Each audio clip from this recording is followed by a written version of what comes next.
A few housekeeping matters. First of all, we're recording this session. We're interested, Kabini and I and others are interested in Pacific oralities, and as well as the work we're doing specific to this session. So we would like to record it. If you don't want to be part of the recording, you can still be here, but you might want to mask your face and not take part orally. And thank you to those who are happy to be part of a session that's recorded. We've just got a few slides to show you to set up the nature of the conference that we're in.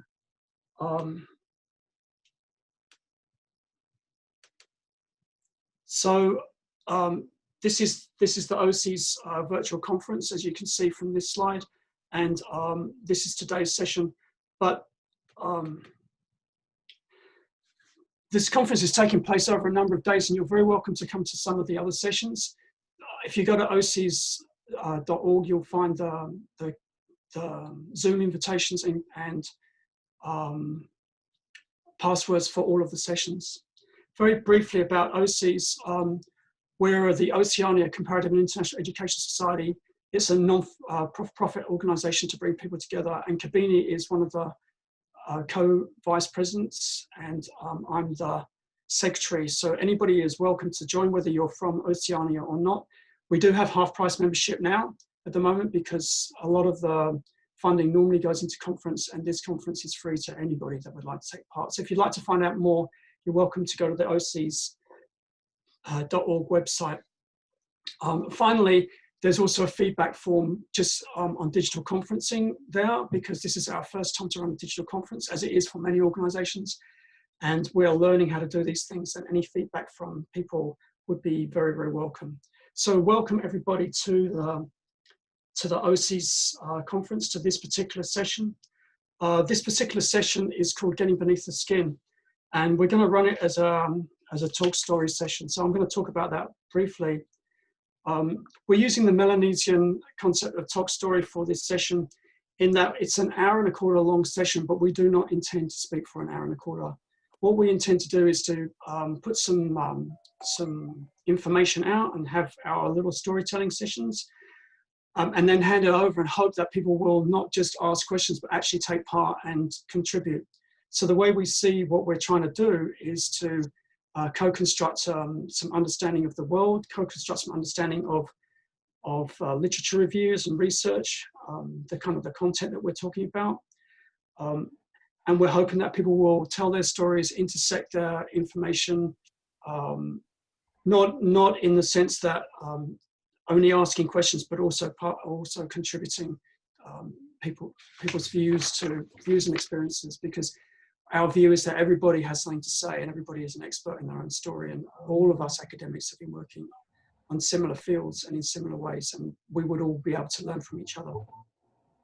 So the structure of the session will be, we've got three main speakers. We've got Richard and Kabini and Seu'ula, and I'll get them to introduce themselves rather than me introduce them at the start of their 7-minute slot, and we'd like them to present for up to 7 minutes. They don't have to do it for 7 minutes.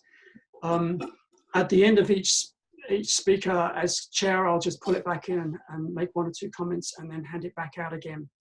My role is to set things up, which is what I'm doing now, and to pick them up at the end and try and weave some of the threads together before we hand over for the general talk story. So to give a bit of background to this session, which is called Getting Beneath the Skin, we're really looking at part of work that we're doing in a research project that's got a lot of participants in it. It's got a lot of institutional participants in it. So I think the funding has come from DFAT, but the funding from DFAT has gone to via Bristol University, Birmingham University in the UK. And there's a group at Birmingham University called DLP, which stands for Development Leadership Program, and they're actually the fund holders for this research. The institutions involved in the research are ourselves at Victoria University, the Institute of Education of the University of South Pacific based in Tonga. There's a part of the USP also in the Marshall Islands, And then there are other people taking part too. We also have a small arm in Rotuma, but our Rotuman is unable to join us today, and we wish her well wherever she is. The key question of the research that we're looking at, I'll read it off the sheet here, is how is leadership understood in different Pacific cultural contexts? So what we're trying to do is a study that is based in a number of contexts, but also because of the differences in the context, a study that we can draw across context from. So in a sense, a comparative piece. And we're looking particularly in education, because we're all educationalists.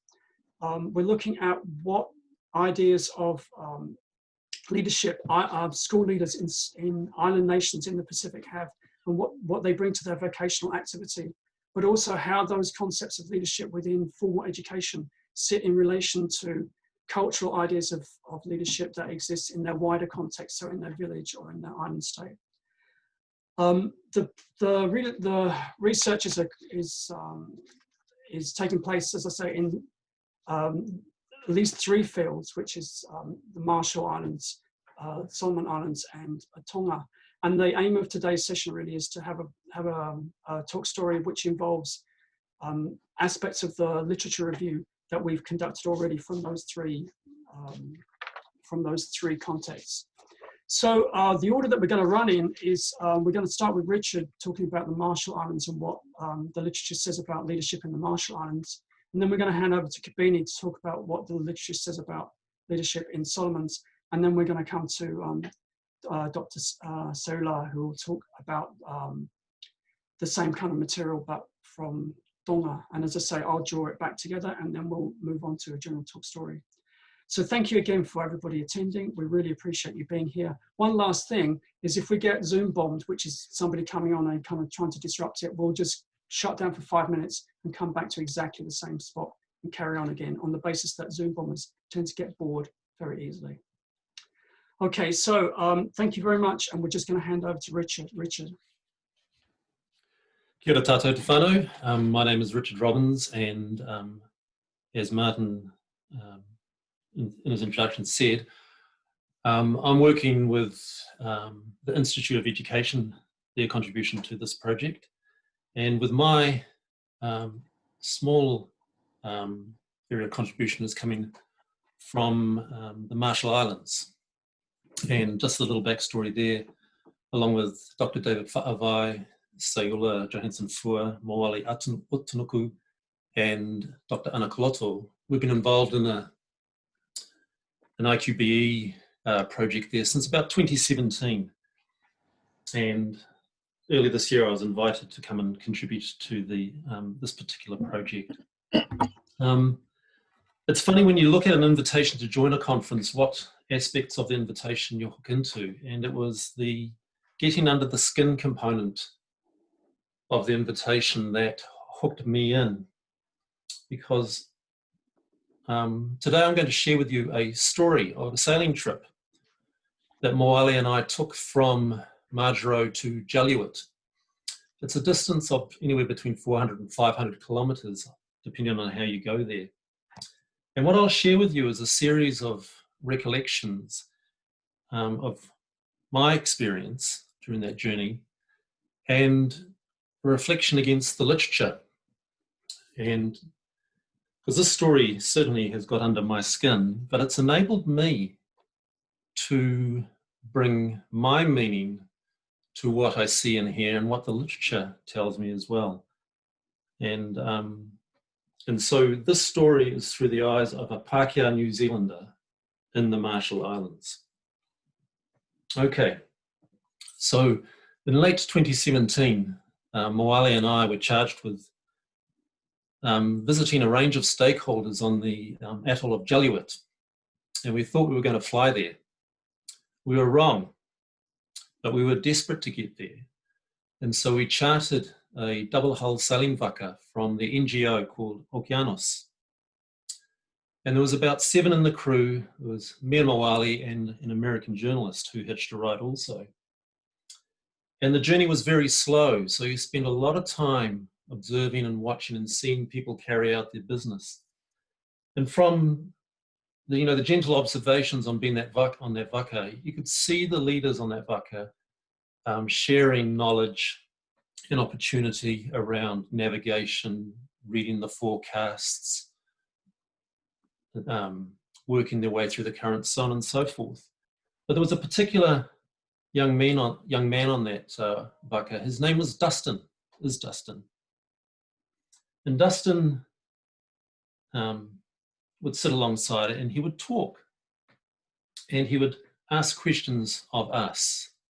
And in return to our questions, he never directly answered. He would always tell a story. And one of my questions is, where are you from?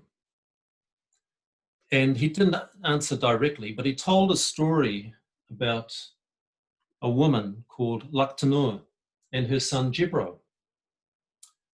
And Laktanur had 7 sons. And she said to the sons, one of you will have the opportunity to lead us. And to become that leader, all you have to do is win a canoe race. And so she shared with them the course. But then she said, but can one of you take me as well? I've got this heavy parcel to carry. And 6 of the sons said no, and off they paddled. The youngest son, Jebro, said, yep, I'll take you.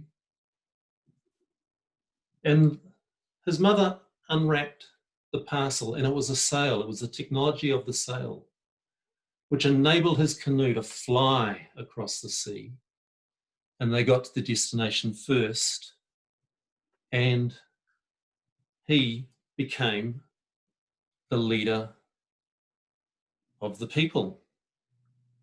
And when I read the literature as part of this project, what that story showed me is a number of things. But one of the things it showed me is that it is the origin of the Marshallese world, the origin of the matrilineal society. But it does more than just that. It establishes key relationships around leadership. Because Dustin said to me at the end of the story, our mothers are the most important people.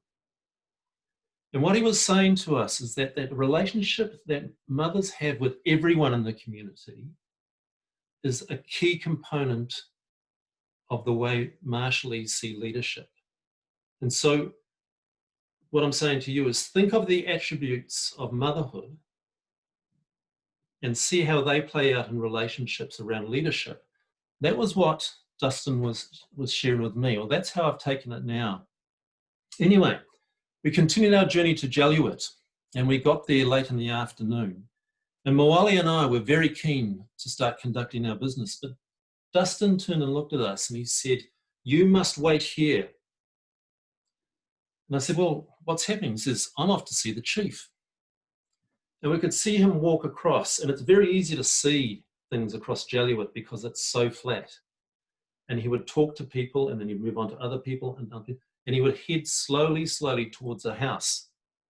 And he was there for quite some time.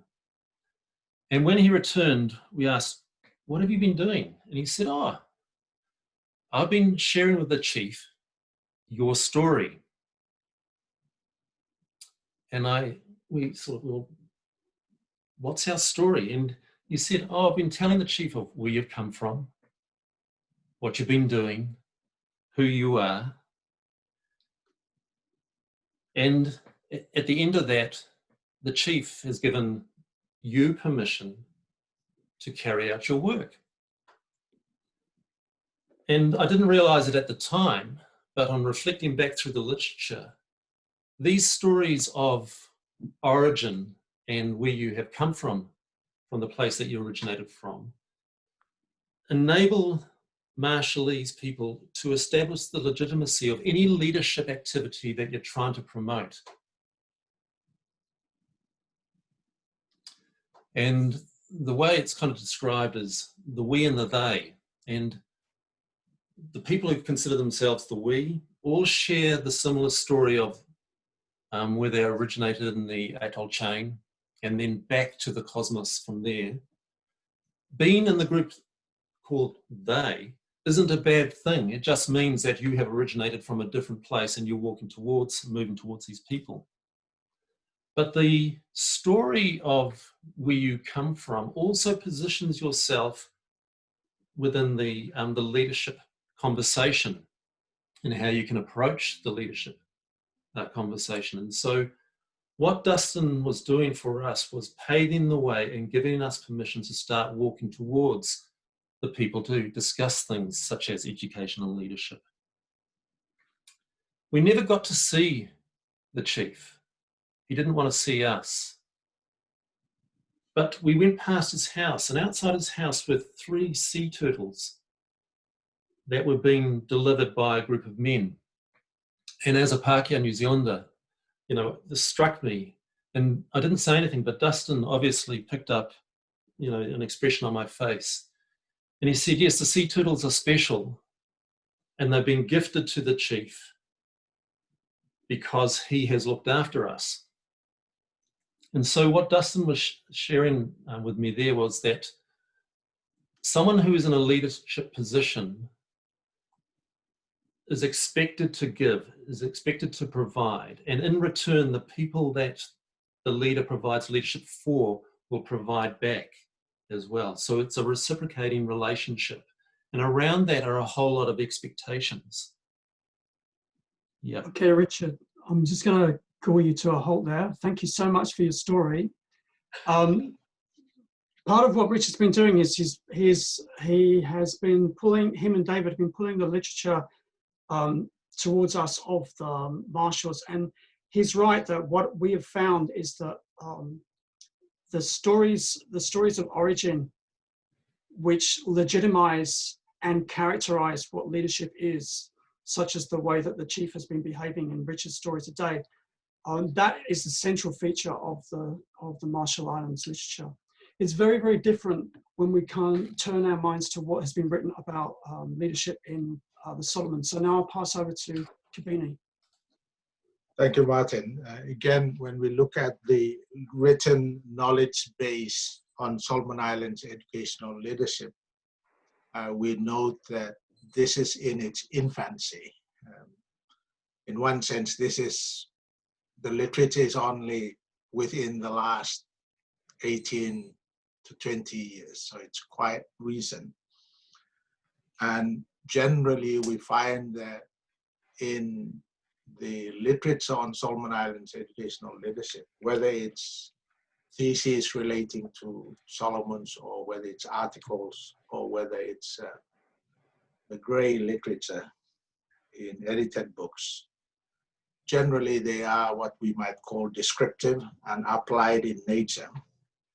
They're also generally mimicking conventional university conceptualizations of leadership, as well as methodological benchmarks of leadership.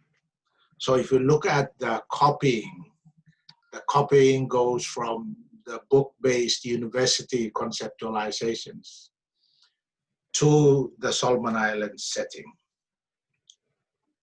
There are some of the work that, of course, reject an outright benchmarking and begin to expose some of the tensions between what in the Solomon setting is the institutionalized knowledge domain as opposed to the custom knowledge domain. And so there are a few works which might push against that, and in pushing against that, they offer ways of framing it that takes context into account.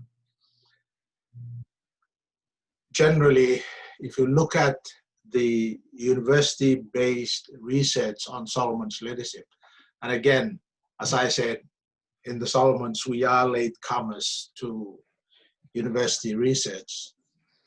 But if you look at the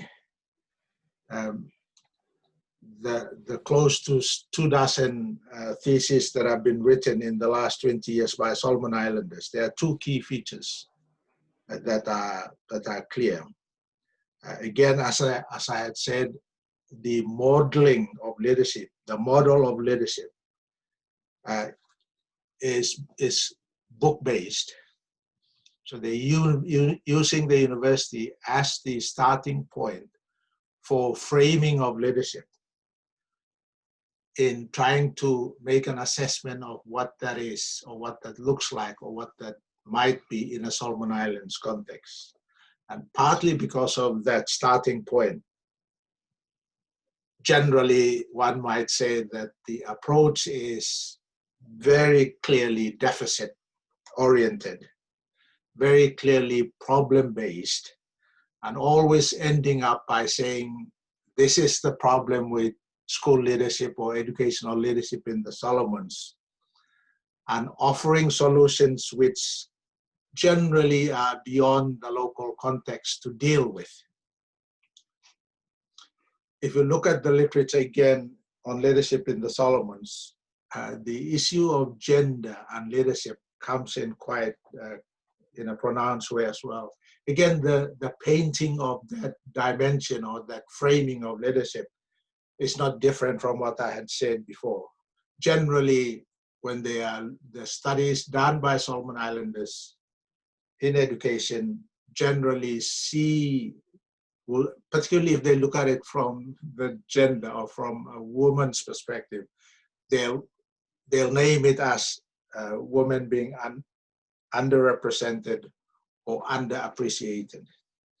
Again, all the studies on leadership in education in the Solomons generally focus on the institutional knowledge domain in the Solomons.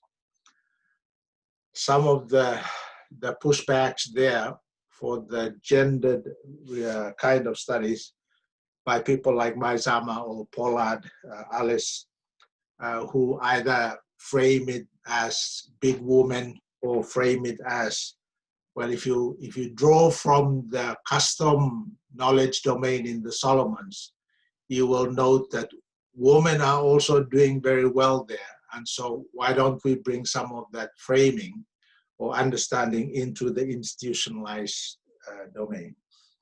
Very quickly, as a final observation about the Solomons literature, some of the more recent work are quite different in that the starting point for some of the recent writings, whether it's by Stanley Homer or Billy Fito or some of our own work, starting not from the book, but starting from the context and starting from the custom knowledge domain, societal knowledge domain, as opposed to the institutionalized knowledge domain.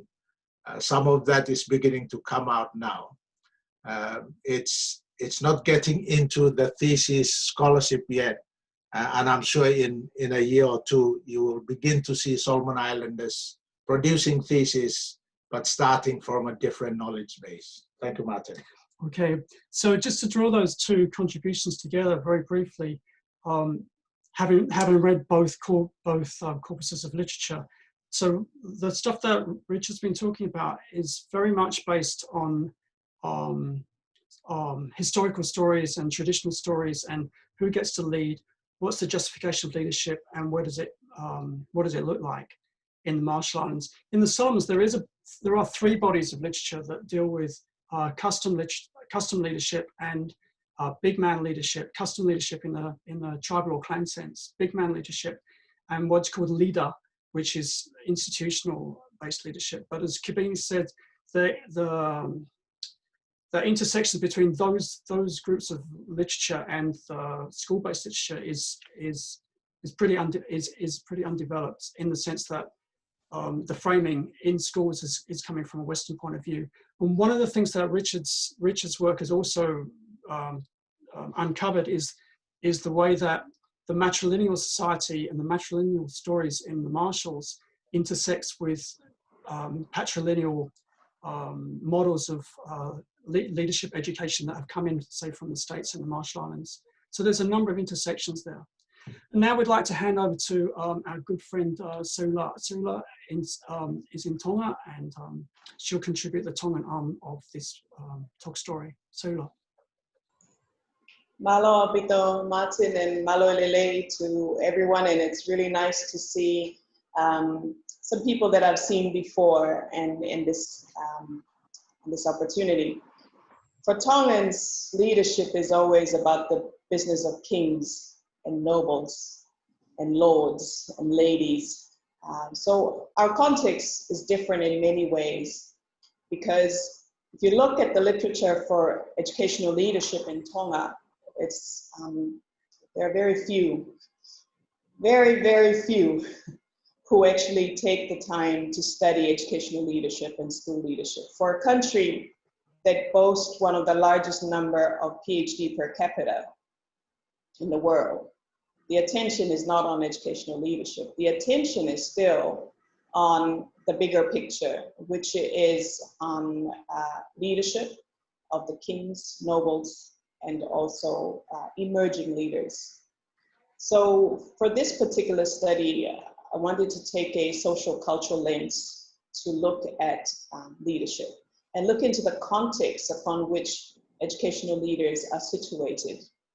And not just look at the context, but try to understand the shifts in our context and to pinpoint or maybe try to better understand the drivers of change in Tongan society and how those drivers of change in Tongan society influence the way Tongans think about leadership and the way Tongans perceive good leadership and think about what are the expectations of a leader.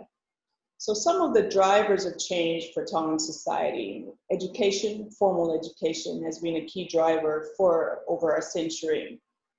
With education is also an increasing middle class. And again, this is very Tongan. For those of you who've come to Tonga, these are things that define our society. So an increasing middle class, and that defines also expectations and values of what leadership should be like. And with an increasing middle class is migration. So our diaspora communities in New Zealand, Australia, and the United States have interacted with other worldviews of leadership. And so when they look back into nobles and lords and king and queen, they have other ideas about leadership from that. So our diaspora, to some extent, also, in my thinking, is a driver of change. In the last decade, Tonga went through a constitutional change to relinquish some of the veto power of the king to be put on the prime minister. So we went through some political changes. So to what extent then have those political changes influenced the way we see leaders and influence the expectations on leadership? Values about leadership that we normally had associated with traditional leadership, that this is the values associated with a lord or a noble, are those the same values that we put on commoner leaders, such as myself, who come from a common class? And what do we expect common leadership to be like? So this has brought us a good opportunity, an interesting opportunity for me, who have been involved in observing leadership in my context, to come back and to look into how much have we changed over the course of political changes in Tonga, increasing migration, and various sociological drivers of change to our society, and how much have we changed about the way we perceive leadership at this day and age. So I'll end there on one final note, just because the rest of my male colleagues talk about women and talked about matrilineal societies. When talking about leadership in Tonga, there are two key concepts that are important. One is relationship, and the other is power. So in the Tongan context, power dimensions are also secular and mystical. So mystical power is about mana. And in Tonga, mana is associated with the power of the sacred auntie. So a woman in Tonga has mystical powers, mana. Malo Martyn. Malo Seu'ula. So just to draw those three korero together, we call the session Getting Beneath the Skin, because when we came to try and sew together the three bodies of literature from the three arms of the research, it seems that there are several ways we could look at it. We could go, oh, the Solomons is the richest because it has the most. There's definitely more educational leadership written about the Solomons than in either of the other two contexts.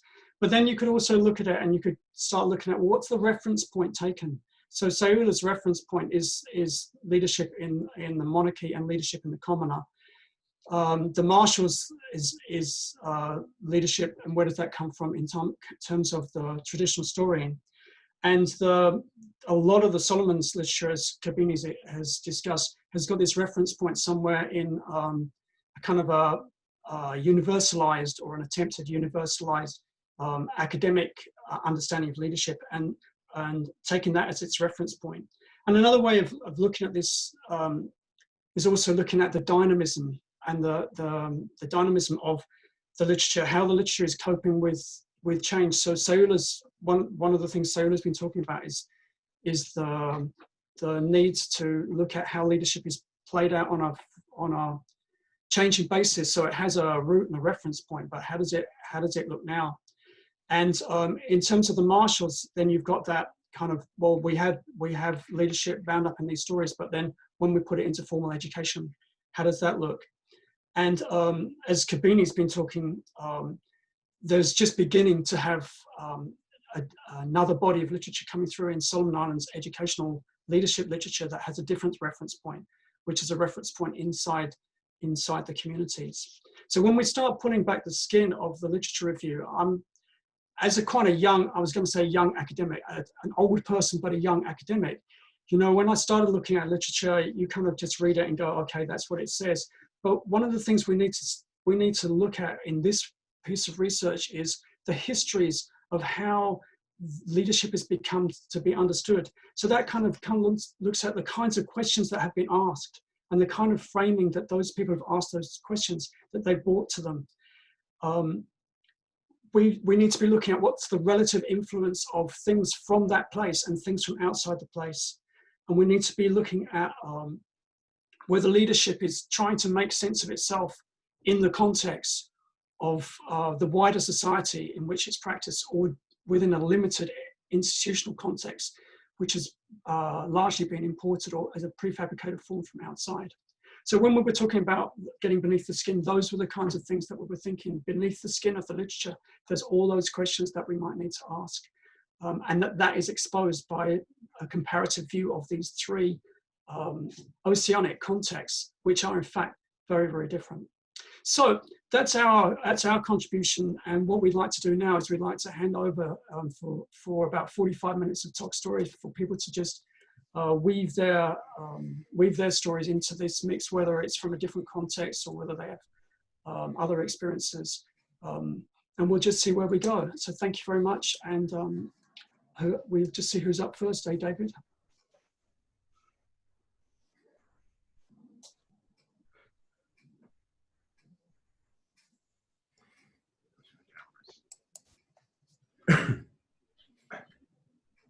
Thank you, Kabini, Martyn, Seu'ula, and Richard, for unpacking the insights around conceptualizing leadership in the Marshalls, or the Republic of the Marshall Islands, Solomon Islands, and Tonga. I have it's quite interesting the way that through this particular project, the three contexts are placed together, and it forces people to go into a comparative mode.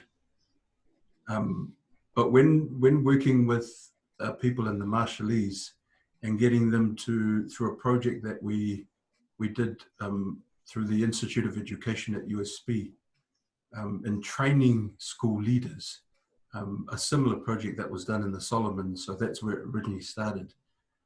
Getting school leaders to think about how to, or where does their language and kajin majol, which is their culture, how does it fit into conceptualizing leadership and practicing leadership? because they were in tension.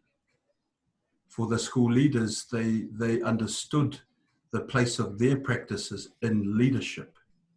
But as they entered the school, all of that was set aside, because what was driving their practice were the requirements by the ministry and the administration of being connected to the US and a lot of their policy drivers.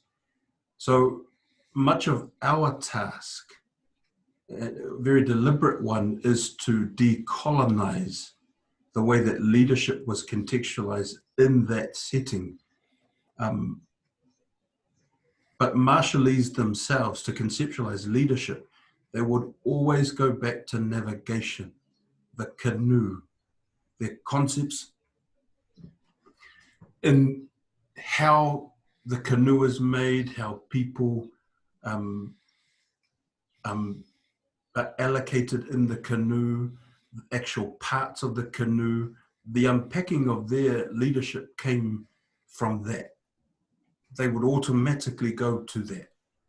And they also made close links to the land. But when we were bringing it across to formal context of leadership, they struggled to see the value of what they had in their community, in their own ways of understanding or worldviews. They struggled to see its relevance in the formal context of being a school principal. And so it'll be interesting to see just how these school leaders across the context make sense of, all of that valued knowledge that they have to disrupt some of these very colonial practices for the sake of honoring their own as opposed to the comparative. But because they are together in this particular project, the comparative analysis is always going to sit there. But this is something that through the project I see is a real benefit in just getting the context and the people themselves to conceptualize, which is quite a disruptive thing, but a necessary as part of the Rethinking Pacific initiative that was initiated in the early 2000s. Hello, Dave. So just to add to that story, earlier in the year, I was asked to just do a bit of lecturing in the Marshalls by Zoom, really to fill in. And there was a guy up there doing the spay work on the ground from Tonga, a guy called Seu'ula. And one of the tasks of the Graduate Certificate of School Leadership, which is what the program was to think of a saying or a proverb from your own culture in your own language, and then think about its relevance to education. So from here, from Aotearoa, New Zealand, I took as an example the NZQA, the Qualifications Authority whakatauki, which runs in English, the bird that eats of the miro tree, theirs is the forest, but the bird that eats of knowledge, theirs is the world. But then Seu'ula, he said, oh no, we have, Seu'ula, you might be able to help me with the numbers here because I'm not a maths person. But he said we have something like 630 of these things, of these proverbs that everybody has to learn in Tonga. And so he just delivered loads and loads of these. And then the Marshallese, they came back the next day and said, we have struggled to think of one of these proverbs, but now we have one, we can see its relevance. And it was, I can't remember the details, but it was something about paddling.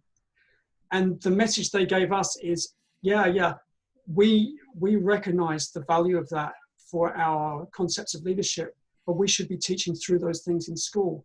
And it was as if that knowledge which they held had been delegitimized through the process of education, which I think is kind of what you're saying, David.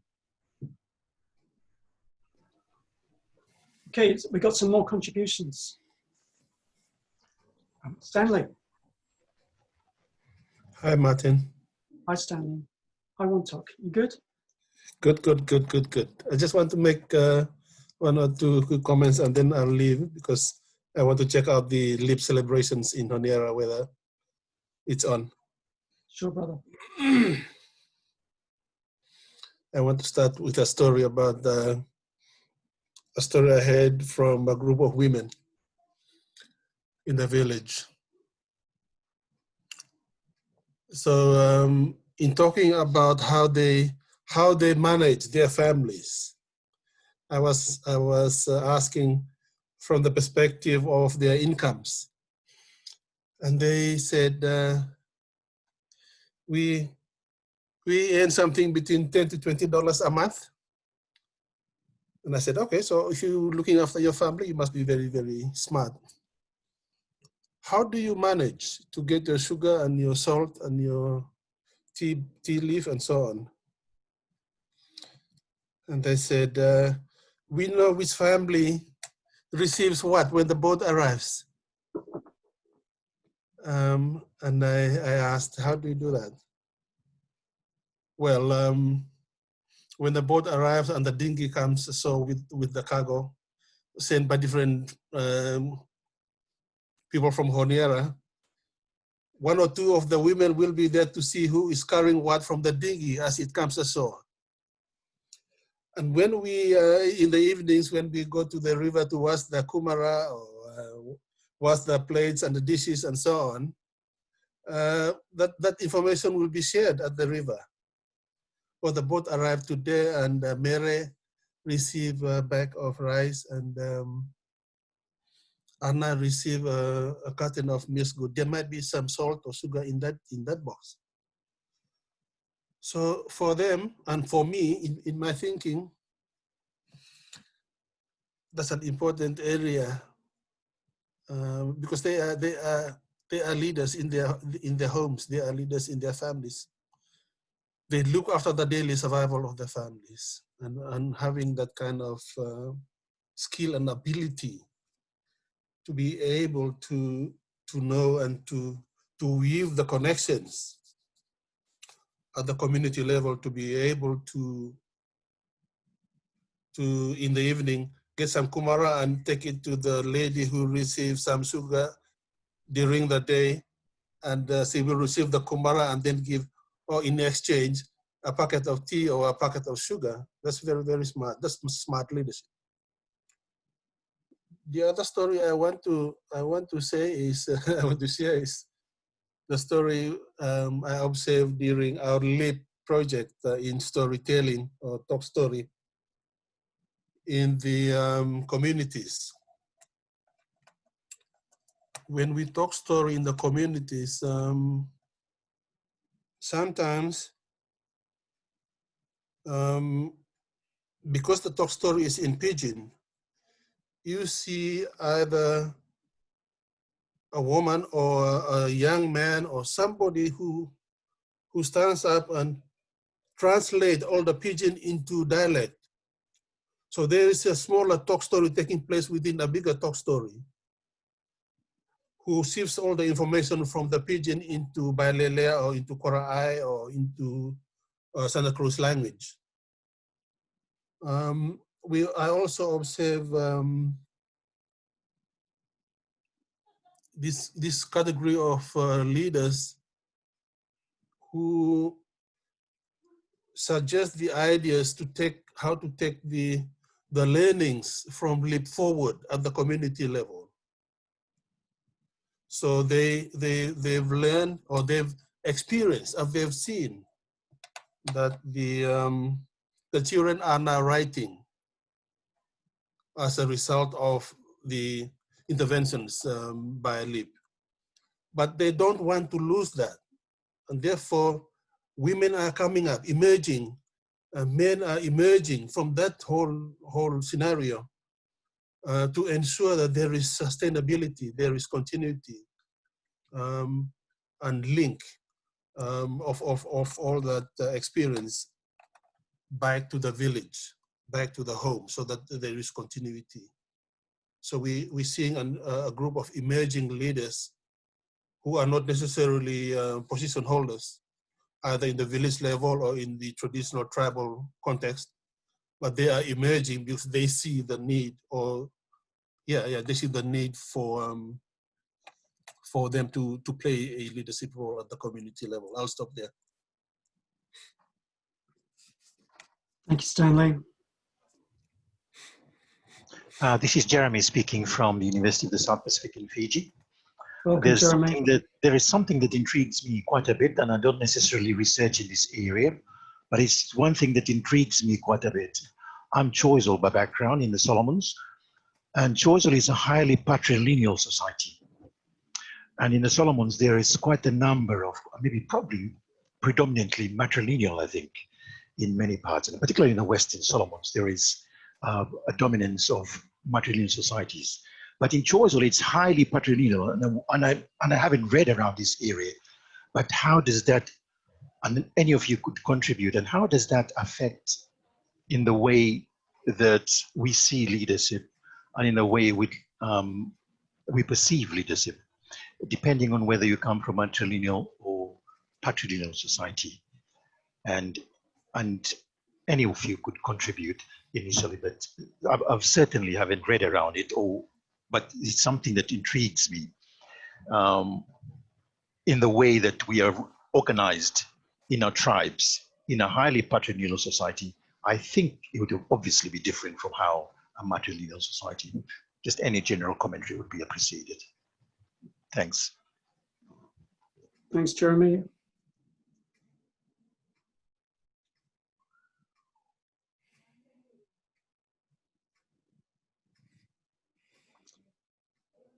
Jeremy, maybe I can comment so whether the framing is using the concepts matrilineal or patrilineal. That's just one example of a framing of difference. Within all our communities, difference is multiple. So I think in terms of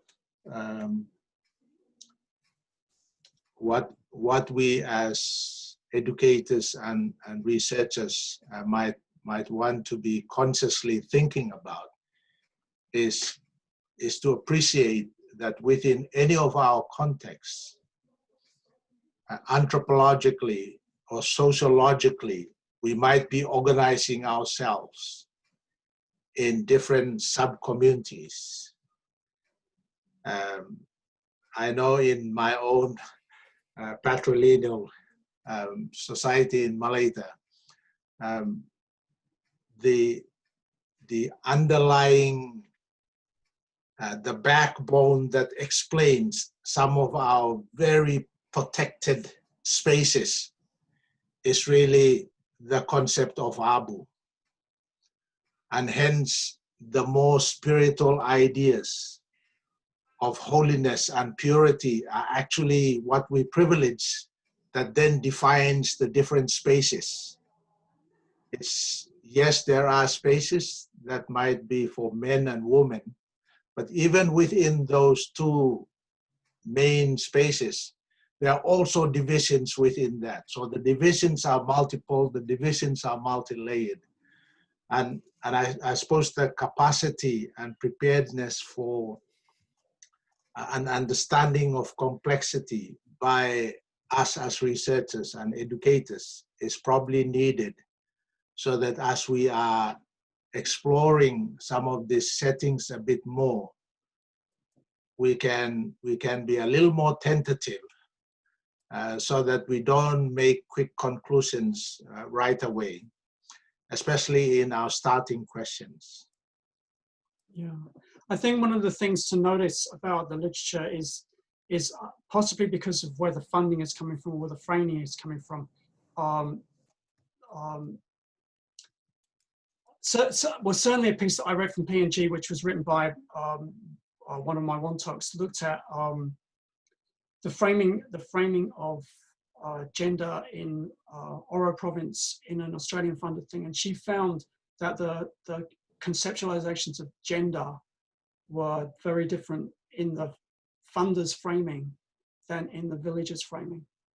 So there's got to be more complexity in this than that kind of straight dichotomy. But I'm going to hand over to Seu'ula to make some more comments in this area. Yeah, thank you, Martyn. I think Kabini I agree with Kabini's view in terms as an approach to understanding leadership. that we may be able to look at it from a more multidisciplinary and a wider perspective on trying to understand leadership in a context. And a case in point is the conversation around women leaders and male men leaders, matrilineal and patrilineal.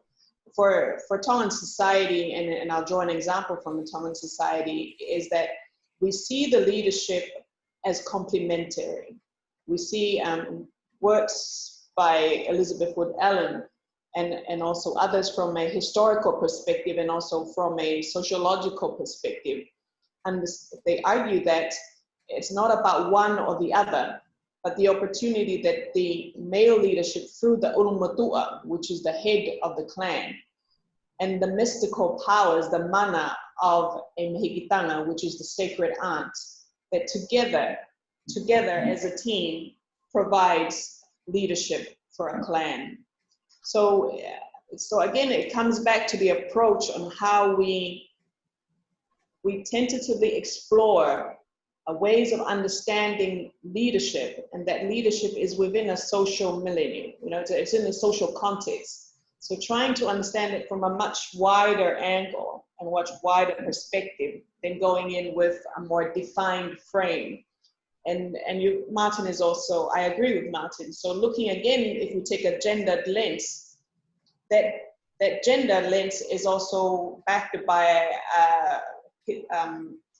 theory and also by research done elsewhere on their beliefs and thinking about gender.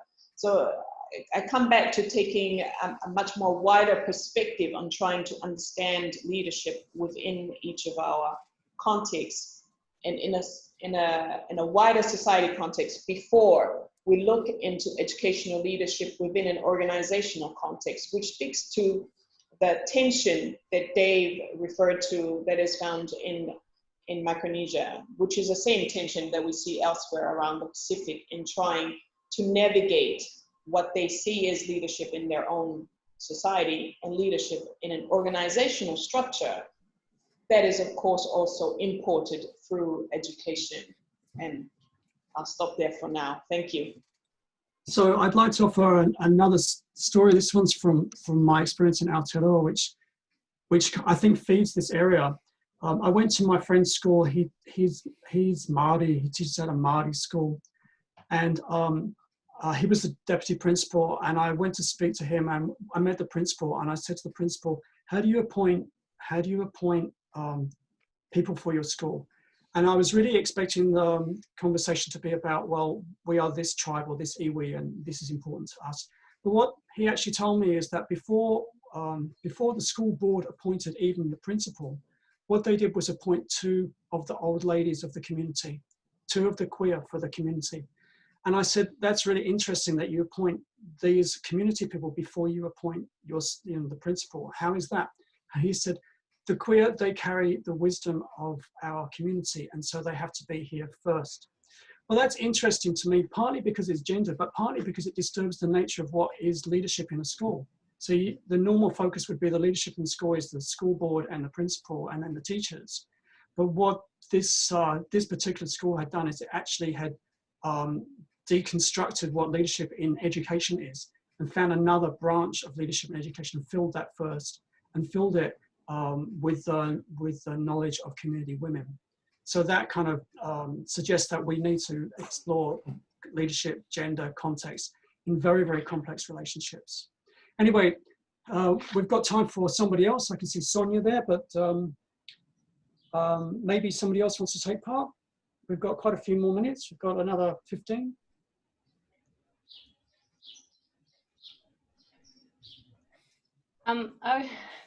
Sorry, I've just been running up and downstairs.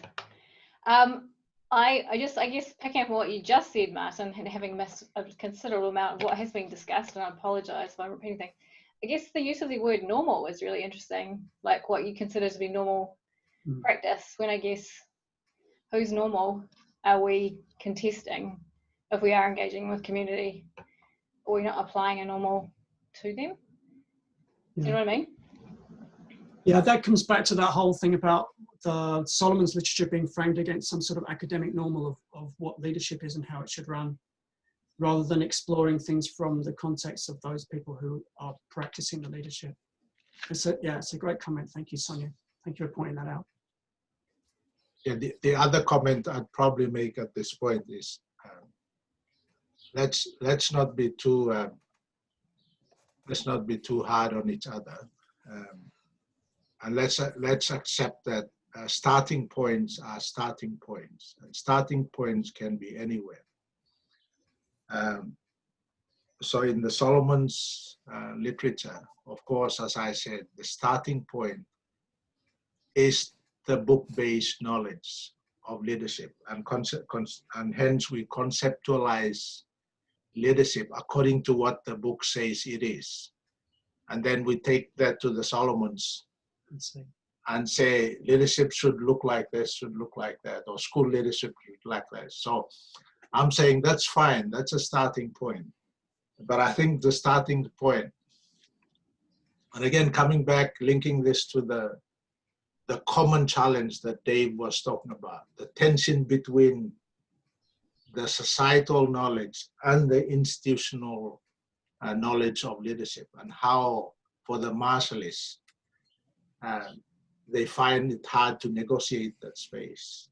I think the challenge is not necessarily that we solve that problem. I think the key issue for me is that we acknowledge that tension and we deal with it creatively, as opposed to thinking that we should get rid of it. So in that sense, I think as educators, we acknowledge starting points, but we also demonstrate commitment to continuing the journey so that our understandings of leadership in context might even be deeper and more close to being complete, so that we are adaptively and appropriately responding to the needs of context as best as we could, and we sustain that capacity to be adaptive and to be creative. Anyway, I'll stop there. Dave. To build on top of what Kabini is saying, and I fully in agreement with Kabini, I just want to share something insightful that we learned through the work that with the school leaders there, and it had a lot to do with how they make sense of school leadership from their own context, from their own knowledge, from their own understanding of what leadership looks like. And what the school leaders shared was around this idea. They challenged hierarchy, because hierarchy is always a part of the leadership. And we came in our training with ideas such as distributed leadership. We came with those kinds of ideas, and the literature already had those framed. So we were bringing some of that in. And what we realized is that there was already an understanding for them of hierarchy. And they went straight, as mentioned before, they went straight to their practices. The navigation, the canoe. They understood gender by going into finding out where people are on the canoe. And this was something real profound that they shared with us. Although the navigators are male, the sons of the families, the actual canoe itself and why the navigation works well and continues is because of what the mothers and the aunties and the sisters do. The canoe itself has the central point. It's the very first thing. And I'm not telling this as well as the Marshallese would. We did encourage our school leaders to come, but because of time, they weren't able. And so I'm going to try my best to tell the story and honor their story, knowing that they will better tell that. What they shared is that in the canoe, the first thing that is built is the jauj, the J-O-U-J. They call that the heart of the canoe. There's also the part of the sail, which is the kanelobau. those are actually weaved together and made with the woman in their families. Without the woman, the canoe itself won't be strong. And so this is how they mediated understandings of gender roles, leadership roles, by going back to that and looking at where people are placed on the canoe. If we did not encourage that kind of thinking, and we just stuck with distributed leadership in a very structural, linear way, we wouldn't allow for these contextual and nuanced stories to come. And so we really did benefit, and I agree with Kabini, is that although we bring in the Western literature, which has its place, but it should not be the focal point, it should not be the center of understanding leadership. And that's why I love this project, is because we're going back to them, back to their practices, and they are telling us what it should be like, given that for them, they are thinking of the future, the continuity, sustainability, and all the issues that they're facing. I thought that was very insightful to see how they mediated those ideas of hierarchy and gender balance, gender roles, and things like that. Yeah, kia ora, Dave. I think there's sitting behind all of the literature that is talking about education is to pick up on what Sonia said, this idea of normal, in the sense that one of the slides that I use sometimes is this helicopter, and this helicopter's got a building hanging off it, and it's a school building, and it's a prefabricated building. And my thinking about education is this kind of, I know it came with missionaries or whatever, but in the modern sense, it kind of comes in with this helicopter and it gets dumped there, and it is what it is. And education is kind of a hermetically sealed thing that we can't deconstruct. And that comes with its own concept of what is normal leadership. So normal leadership is things like head teacher and senior teacher or a professor, associate professor, and all those things that kind of come with it. And one of the questions I think for us in this work is to understand the relationship between the way people practice and understand leadership in their cultural context and the way that interacts with these things that are kind of imported as a block, and the extent to which those tensions can be resolved, are resolved, deconstruction takes place, and so on. So that voices that have cultural nuance can speak to some of these imported things that might have a different cultural nuance sitting behind them. So I think that's just sitting there the whole time through this literature, because that's the nature of formal education. It's come from somewhere else. It's not a local thing. Okay, we've got time for one or two more bits of story from anybody that would like to take part. No. Tepora, go for it. And Morris, we'll do Tepora first, and then we'll come to Morris. Thank you for the opportunity. Thank you so much for the talk, Story. I don't usually engage with the leadership conversation, so this is a special opportunity for me. Thank you, Kabini and Martyn and team. I just had a couple of things I wanted to say as I was reflecting on everything that had been said by everyone so far. And I was thinking that within the context that I've grown up in Samoa, the understanding that I would have at this point is that leadership, how we understand leadership, is dynamic, and that it may change over time, that just as traditions and cultures may change in our island countries, so too I think the way that leadership is understood may change over time. And the second thing that I was thinking of is that in our Pacific societies, in our traditional Pacific societies, I think balance was really important in our understanding of leadership. For example, when we look at the way decisions are made in village communities, so decisions are made by the Council of Chiefs, which are mostly male, but every village has a corresponding women's committee that also makes decisions on things to do with, taking care of homes and planting small crops, that sort of thing. And it was really hard for it would have been really difficult for Council of Chiefs to make decisions that the Women's Committee disagreed with. So I think that aspect of balance is really important, because sometimes we might think that the leader is always the male, for example.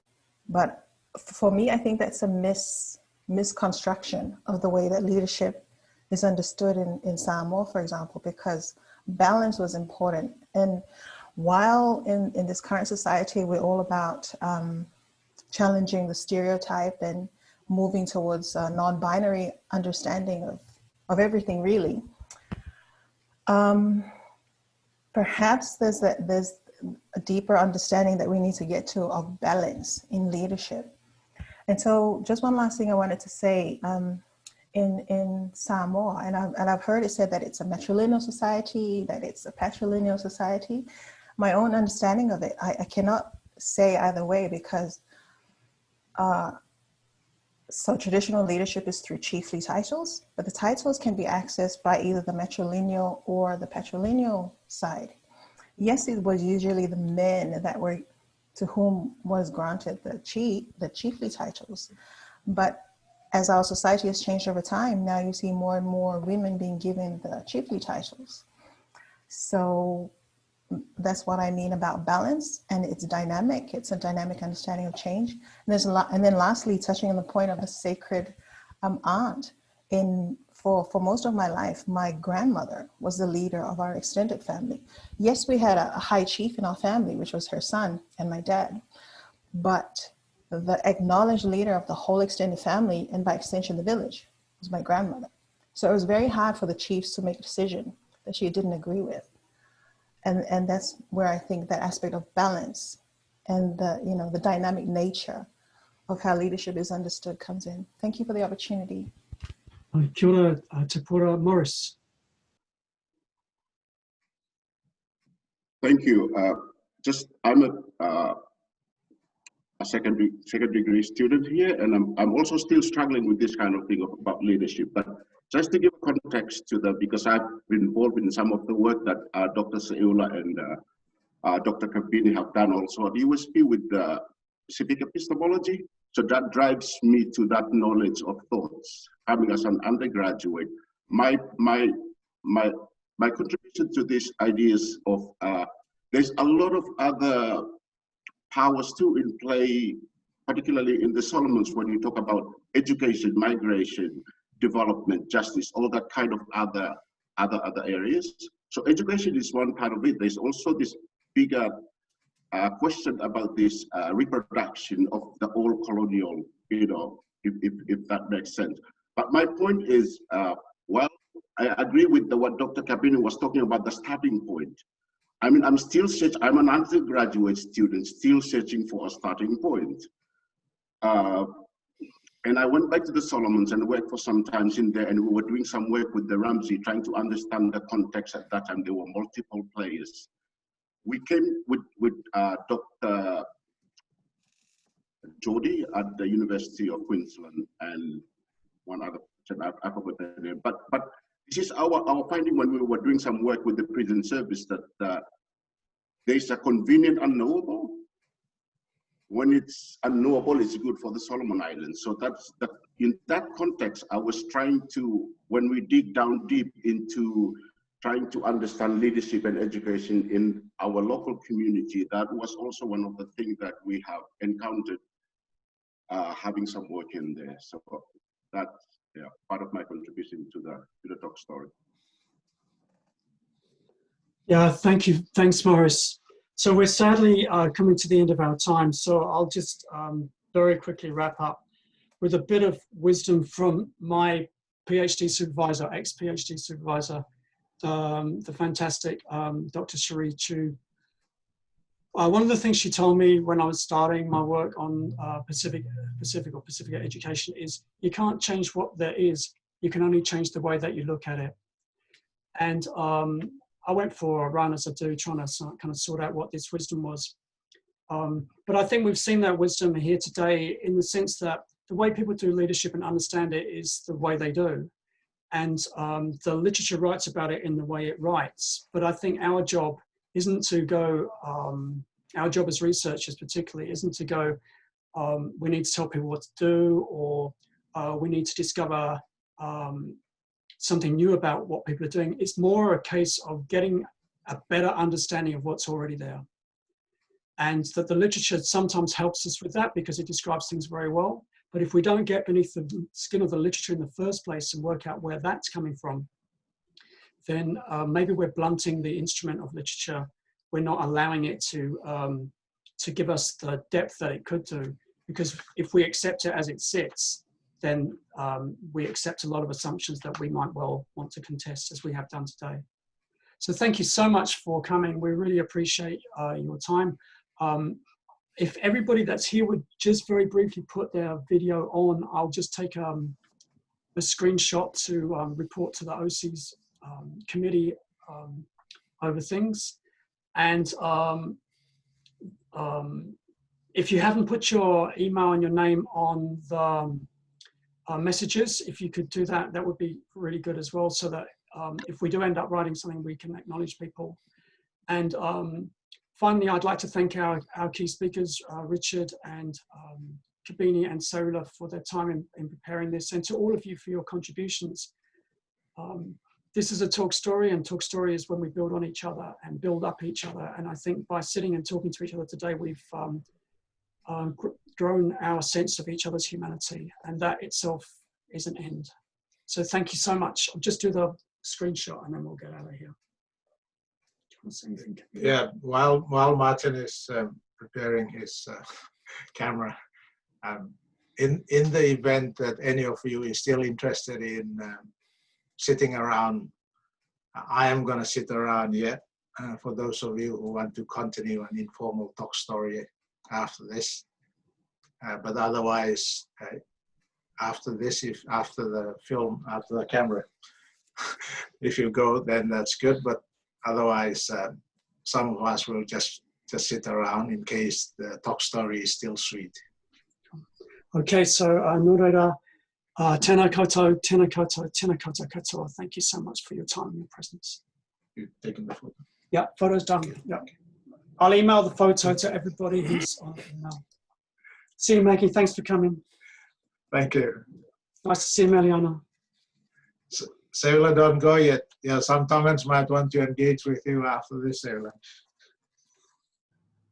Thanks, Sonia. Thanks for your comments. I'm not going. I'm staying. Oh, good. Good. Okay, so please, raise the. I'm staying, Kabini. Ask the questions. Yeah. Raise Okay. the. Here's my question, because I'm going to run away in like 10 minutes. I have a meeting with Samoa, so I have to see another sacred auntie in Samoa. Here's the question, Kabini. Go for it. In an increasingly globalized world and an increasingly regionalized context, how do you come to practice leadership in a context that is diverse as ours, and in a context that there are competing agendas? How do you navigate leadership in a space like the state of region at the moment? Thank you. Thank you, Seu'ula. So I think there are, we have to recognize, I suppose, the different and key dimensions of leaders, and the leader as a person is probably the starting dimension. I will answer the question based on that dimension, the leader as the person. In a world which is multiple, that then privileges some things and not others, that then is political and consequently will start from a particular position and not another position, and will push push a particular line and not another. There is the potential for conflict, there's the potential for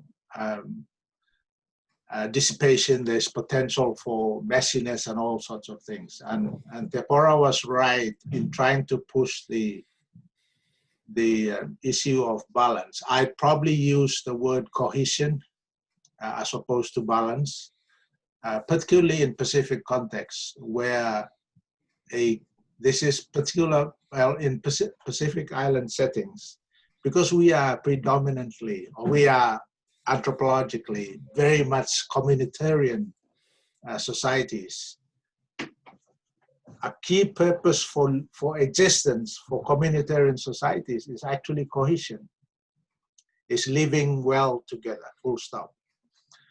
So that's why issues like balance, issues like the sides coming together, issues like relationships are so important because of that key value. It's a primary value.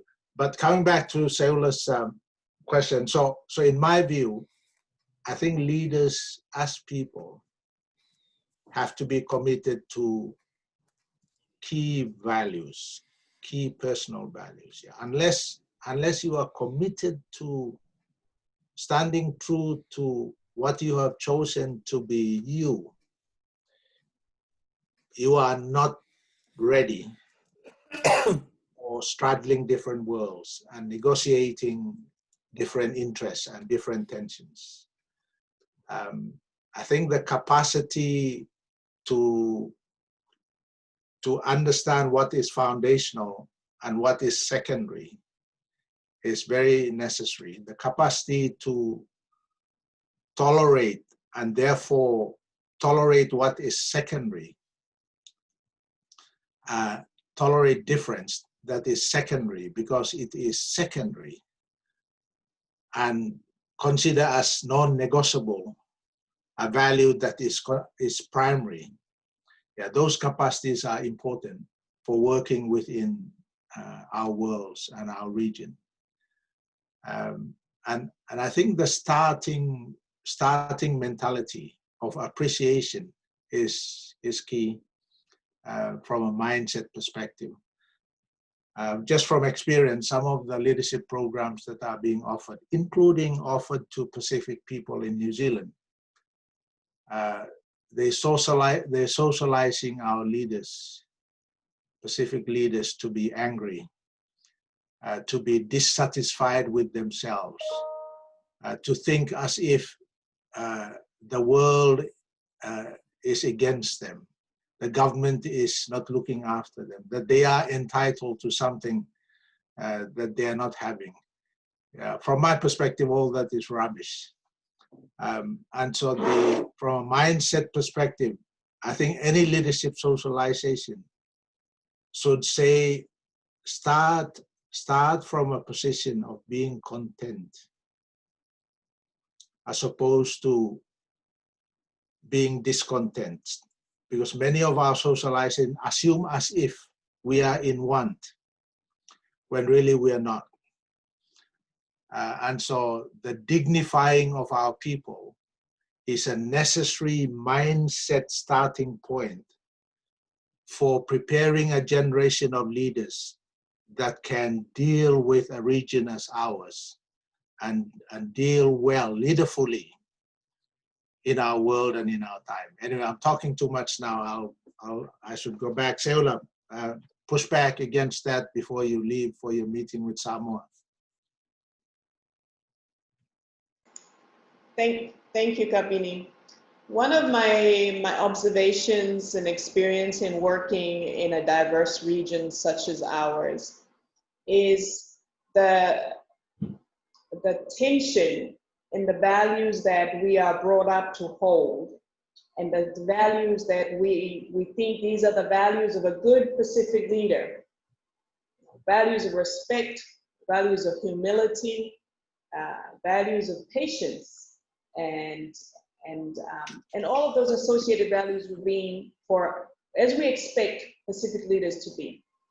And when they come into contact in a region as wide and as diverse as ours, with leaders who do not hold similar values to what we hold, that interpret our silence as weakness, that interpret our respect as being timid. And so how do you navigate when you are in that space to avoid being the angry native? How do you navigate a space that is not the Pacific that my grandmother has or my grandfather has back in the village, but a different, because we all recognize that the region we're in is changing, and there are new players in this region. And so how do you navigate as a leader in that kind of space? Yeah, Seu'ula, I think you're right. And so fundamentally, that you've just described leadership. Leadership as a basic concept is the negotiation of values. And so values by nature is different. Value is that which is considered good because it's different people considering something good. Of course, value by nature is different. And so leadership is about negotiating difference. And so the well-developed capacity, and consequently we say maturity, that we would probably want to have or be, is the capacity to negotiate difference. And in this case, in terms of a first answer, as you were talking, the first answer for me was the context will change all the time. The agents that you interact with in space and time will be different. The nature of the challenges will be different. But don't forget, the leader that is you and yourself, your first protection, the boundary that you must always build. In fact, I will refer to them as hedges. The hedge that you always build around yourself is yourself. And the values that you stand on that make you, you as a leader. And consequently, in another environment, don't just start by saying, okay, I'm playing the game as it's played here. No, you made your error if that's how you think. And so stay true to yourself as you were socialized by your parents in your family, and build the hedges around yourself that way. I think you are better placed then to learn the ropes in how to engage in another environment. Of course, I'm majoring my answer on the importance of personal integrity and ethics as a way of answering the question. But there are many different dimensions of answering the question. At the level of learning new skill sets, at the level of playing the game, but doing so, not necessarily playing the game, but being leaderful. Of course, at the personal level, the leaders in that new environment will know who the leaders are. Hopefully in time, and in time enough to restrain any mess being created or damage being worsened. Sorry, Seu'ula and I are taking over here. It wasn't the intention to be like that. Thank you very much, Kabini, and thank you everyone for joining in today in our session. I have to say my tulo and zoom out and zoom into another context. Malo apito, and you all have a wonderful Christmas. Tokisio. Thank you, Seu'ula. But Stanley is just gone. Stanley is still there. Stanley. Always, Daniel. Yeah, Stanley is still there. Go for it, Stanley.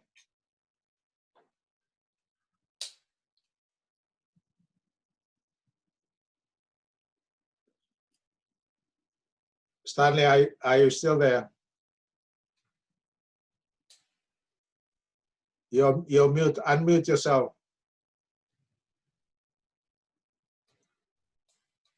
But again, let me go back to Stanley's earlier account today, because he was drawing our attention to the level of people in their villages, in their families, and how much of our leadership attention is not affirming that. The very fact that in this project we are starting to talk about literature, but starting from a literature review as the starting point. You know, it's, in one sense, I wouldn't have started here if this was a project but because it's part of a project that, a development project that we are doing, that's probably why we're starting the way we do. But that's that's how these things work.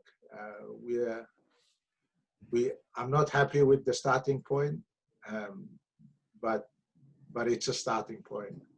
I think just looking at that idea, Kabini, with which I agree, when we get closer to the end, we have the opportunity to reverse the direction, not in the direction in which we started, but in the direction in which we tell the story.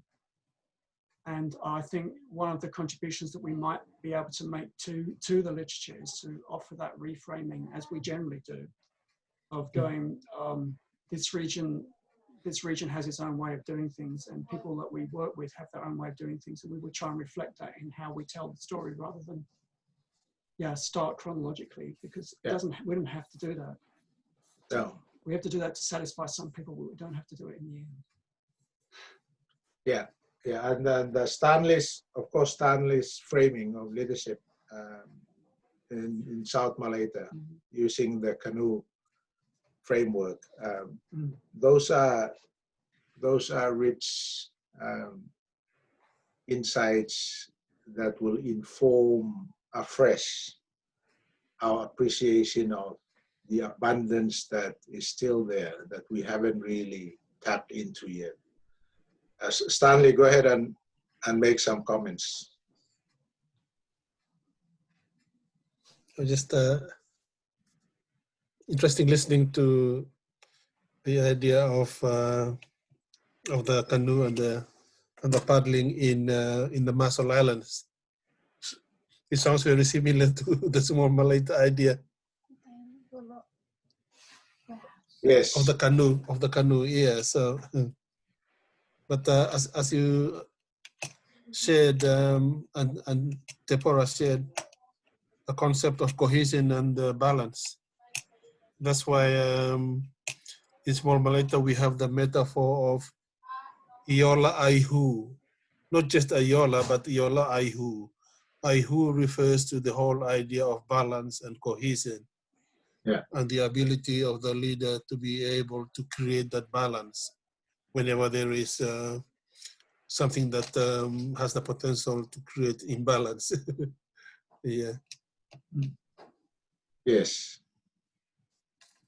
And that's the wisdom we have. I mean, everybody has wisdom in the sense that hidden in those understandings are valuable insights that produce for us the principled understanding of human society and human enterprise, so that we can still use those to create newer framings in our newer and changing worlds. And I think that's where, if you look at Stanley's writing on leadership, and he's not doing enough writing to really match the wisdom that he brings in from his understanding of leadership within his tribal setting. But but I think in the future, any one of us around the region, socialized and coached properly, should approach these issues and these challenges in ways which are more enabling, not just for themselves, but for all of us who live in this region. Richard, let's hear you before Tepora. Tepora has her hand up. Okay, Tepora, go ahead before Richard responds. Thank you, Kabini. I was just wondering if I could ask a different sort of question, but still on the same topic. As to, because I don't know really, so that's why I'm asking. What do you think is the current level of, discussion or awareness in the Pacific around the importance of good leadership development? And the reason I ask that is because I'm observing my country heading towards the elections next year. And I really think there's a leadership crisis going on. And I think it's really going to, it's getting to the point where it's really, the current model really is becoming untenable. And so I was curious, because you're an acknowledged leader in this topic in the region. Is there an ongoing dialogue around this issue in the Pacific? And especially engaging our high-level political leaders. Thank you.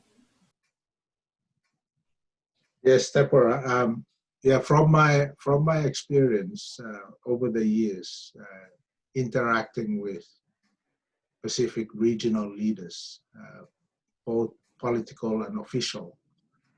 In one sense, because that interaction regionally is within the institutional domain of our societies, the agenda on leadership and good governance is the constructs that they hear or that we all use within those formalized, institutionalized forums. So everybody talks about good governance. Everybody says they agree with it, they believe in it. My experiential insight from engaging with our people throughout the region for a number of decades now is that the talk is not necessarily the walk. And particularly when we are in the boardroom. So in one sense, that's why I pointed to the importance of the key personal values that one chooses to commit to and one chooses to consider as non-negotiable.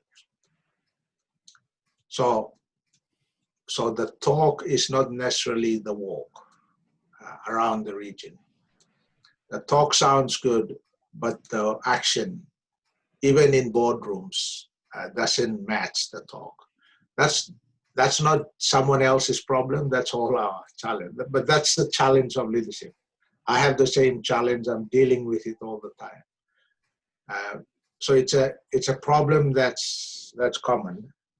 What do we do about it? I think having one or two around so that they are around the table to interact in ways which at least have a lasting effect on, and have to restrain and to, some restraining needs to be done. What I have been about, Tepora, is, as you know, I've engaged with current position holders as a restraining activity for me, I restrain the damage by being an irritant to our regional leaders in the spaces I engage with. So that I push people, I push leaders, I challenge them. But that's a restraining attention. Whereas I spend most of my energy on building a new generation of leaders. So in the mentoring, in the support, in the teaching of leaders.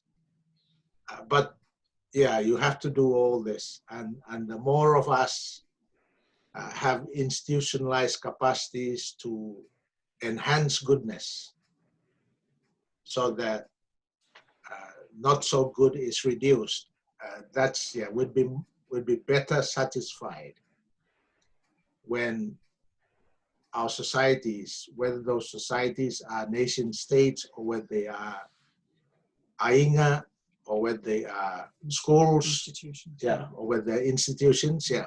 So the work is there, and lots of it is there for all of us. I'm just going to turn off the recording. Okay, yeah, to carry please. Richard.